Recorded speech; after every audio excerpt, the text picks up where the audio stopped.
So you guys all remember that in the symposium, and Anna just gave us a little bit of an update of what we did. We started with one paper looking at GLP-1 receptor agonist, GLP-1 agonist, and CLRD exacerbation type 2 diabetes patients. We did a full-blown reproducibility study using the same data and same analysis. In addition, we did a lot of diagnostic sensitivity analysis and using different data, geography, population, so on and so forth.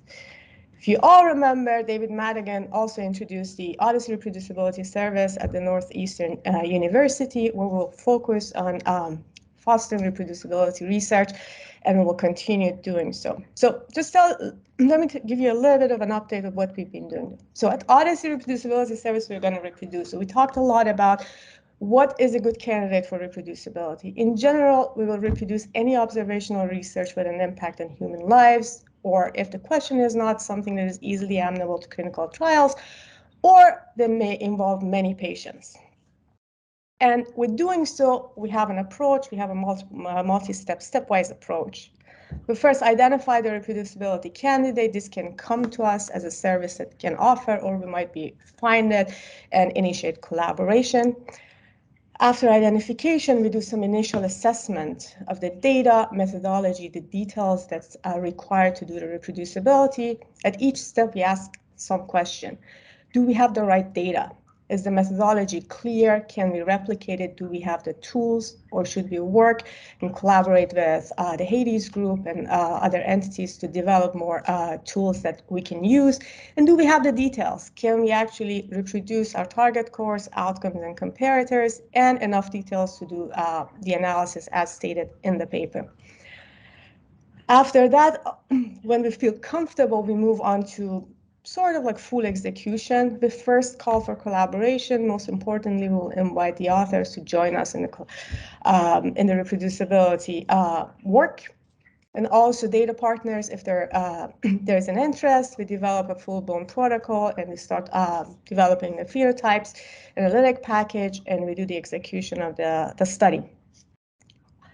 After that, if the study was reproduced, we can think about other permutations. Is there any specific diagnostics or sensitivity analysis that we want to do? Do we want to look into other data sources, other geographies, time frame, or different methodologies? And we synthesize all this evidence into one to have like a more comprehensive assessment of the question. And finally, we move on to dissemination, and dissemination includes dissemination of the results, code, and everything that's required. And as Martijn said, that's actually needed for reproducible research. So in all these steps, we're going to use the best practices, the OHDSI best practices for any of these steps to ensure the work is valid, reliable, and reproducible. So we picked up our first candidate as a proof of concept, looking at the association of rivaroxaban versus apixaban with major hemorrhagic or ischemic events in patients with atrial fibrillation. This is a paper that's recently published in JAMA past December, where we actually picked up. So why? Let me just tell you a little bit about like why we picked this up. We know that there is a widespread use of DOACs in general, and specifically there is an increasing rate of DOACs since their approval compared to warfarin. But when it comes to choice of DOACs with atrial fibrillation, it turns out these compounds or these drugs haven't been directly compared in any randomized trials. So the evidence on comparative effectiveness and safety of these drugs comes generally either from indirect comparison of trial data or observational data using US claims, majority of the evidence coming. Some have limited duration of follow-up, not enough sample size. So generally desperate information coming from here, but it's widely studied. And at the moment, given the lack of information, it turns out the choice of DOAC is actually being driven by clinical practice, the availability, and the insurance coverage. Like looking at clinical trials, if we want to do a clinical trial, we're looking at least 85,000 patients that have to be followed up for over 5 years to be able to observe a difference of 10%. Kind of like long and also lengthy and expensive. Turns out this can be actually a very good candidate for reproducibility. And to our surprise, the paper came with an editorial. As part of the editorial, as you can see here, the editor is actually asking, like, another approach could re-examine the observational data using more sophisticated methods for causal inference that are less susceptible to bias from residual confounding or remote time. So sort of calling for reproducibility, calling for us to actually take this work forward. A little bit of an overview of the paper. It was an active comparator new user cohort design. They used the Medicare beneficiary patients, the data coming from Medicare beneficiary, well, Part D. And they're looking at the population of atrial fibrillation or atrial flutter patients who initiated treatment, either rivaroxaban or apixaban between 2013 and 2018. The outcomes are major ischemic and hemorrhagic events, using inverse probability treatment weighting, using the propensity scores and Cox proportional hazard and Poisson models.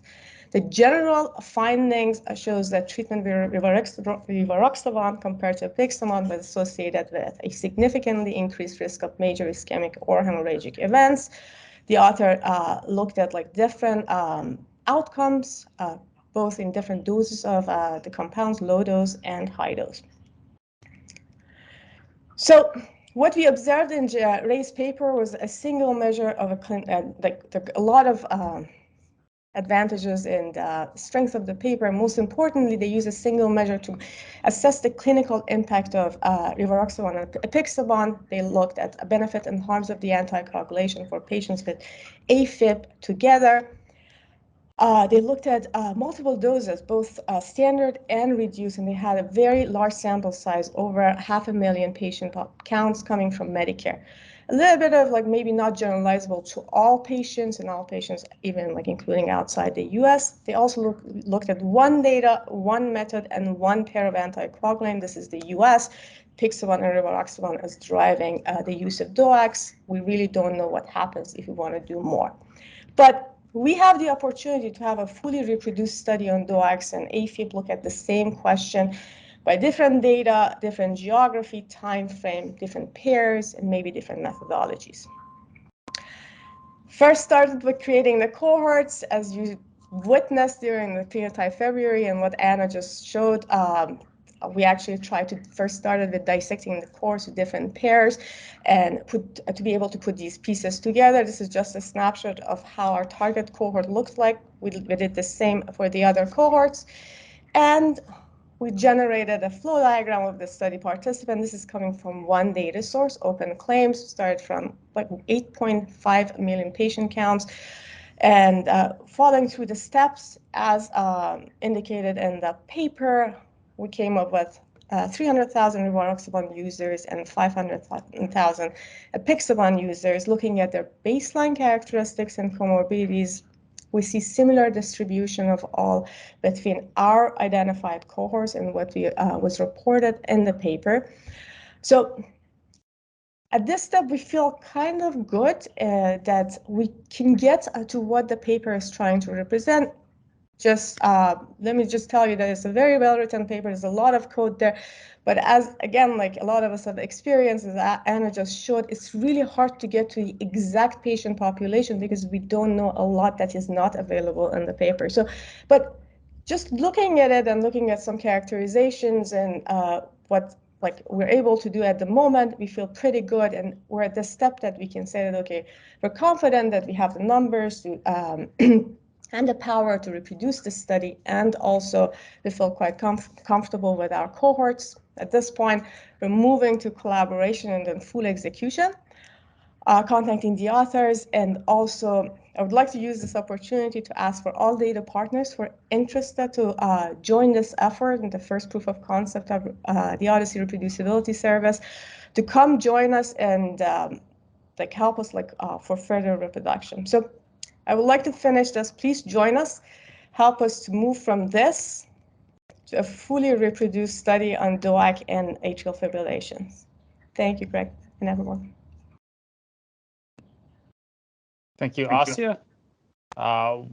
Thank you to Anna, Martijn, and Asieh for these great presentations. We'll have all the recordings and slides up on the community calls page later.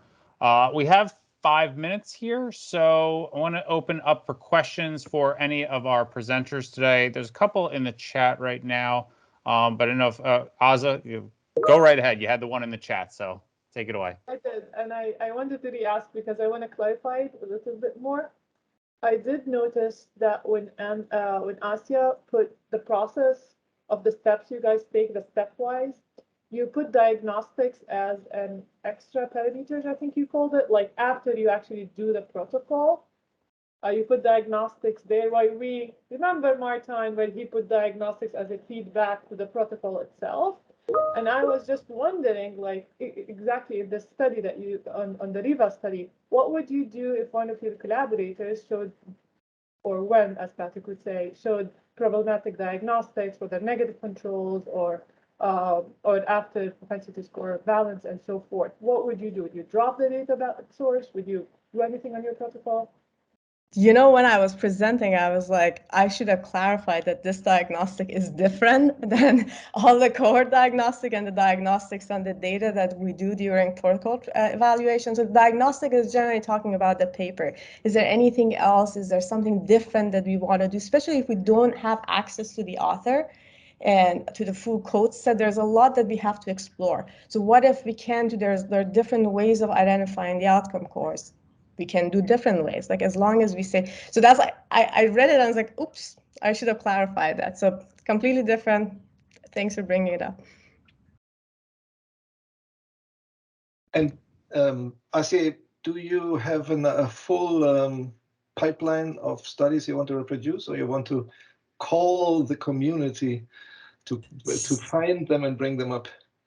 Good question. So we have one leading question candidate for this that we would like to start soon. But again, in addition to data partners, I should have said that. Please, if you have any questions, if you would like to join us for the reproducibility service, bring us specific topics that you think it is worth reproducing, and we're there to help.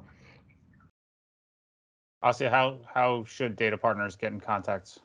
Contact me, Christian Reich, Christine Koska, Andrew Williams. But